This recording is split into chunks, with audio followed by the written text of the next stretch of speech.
Sorry about that. Now we're into part number 2. So I'll continue on.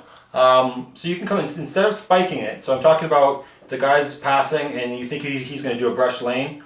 Instead of spiking it and giving him a chance to get it back, you can either be spike it really hard, so really spike it back hard, so it really comes back hard off him or through him, or this is what I do a lot. You kind of come out and you steal it. You attempt to just as you would absorb that ball as it's coming in, you steal it. You kind of know exactly where it's going. You don't want to kind of waver at it, kind of thing. You have to be right in the spot where his pass goes. And people, they have good passes, they're consistent, so you can get really have a good thought, have a good amount of confidence as to where that ball is going to go. And I've stolen lots of people's passes, Rico's, Terry Moore's.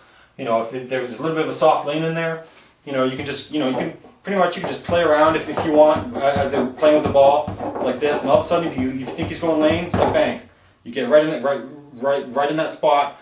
You'd be so surprised how many times they hit you, and it's a really good effect on them too, because it's like you just totally flat out stole their pass, and then it brings down their confidence level a little bit. You got possession, now you can bring it over and do your stuff.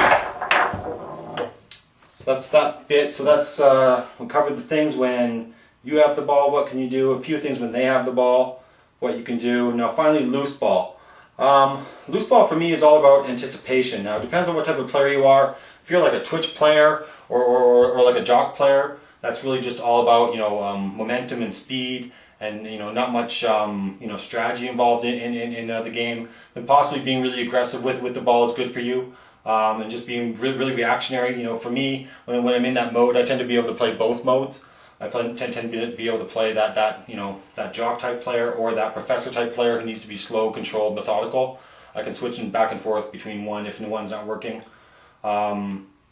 So when you're in that jock mode, it's really just about you got to turn your brain off, allow you to just react to the ball. I kind of treat it like I'm like an animal. I get a bit of a snarl going, and really just just get after the ball, be aggressive, and don't worry about jars or bumps. That's what the rules are for. They'll keep you in check. And just get after the ball, knock it down, or otherwise, there's if you want to be really positional and calm.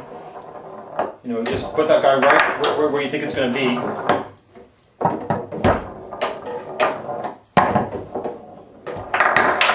Knock it down kind of thing.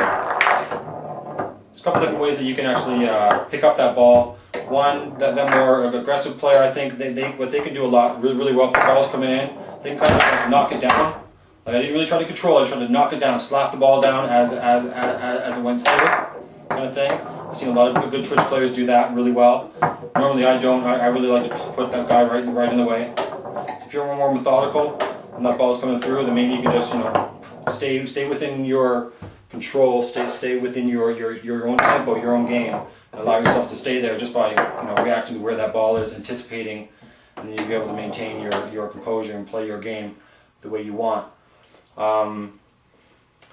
And what else about loose ball stuff? Loose ball, especially in singles, it's really important. Have some thought as to when you're going to shoot, and if you get blocked or missed, where's your focus of attention when you jump up. If I'm doing a short push, I could jump up like that, and I know I could focus, jump up, and I'm down on this side. If I'm doing like a push kick, well then I know if I miss, it's going to be on that side somewhere.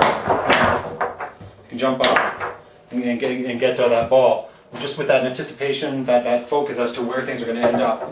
It's not really heavy conscious thought, but it's something that you should at least consider.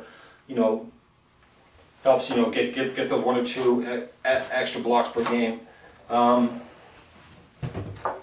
I think that's all I'll talk about now about the control aspects of things. It's not really my strongest point. I believe my strongest parts come in, or my knowledge comes in the next couple of stages of the 5 fundamentals, and that's setting up, and we'll talk about options within when you set up, and then within those options, how you read. There's different ways you can read. You don't always have to read the same way. So those will be the next couple of episodes. So hopefully you keep coming back. I'm kind of enjoying talking to myself here in my little foosball room. But I'm getting a few hits, so I'm getting a few interest and getting some good comments back. And I'll definitely be responding to those comments probably once I finish these more detailed 5 fundamental videos. And then who knows what else is to come. Thanks for watching.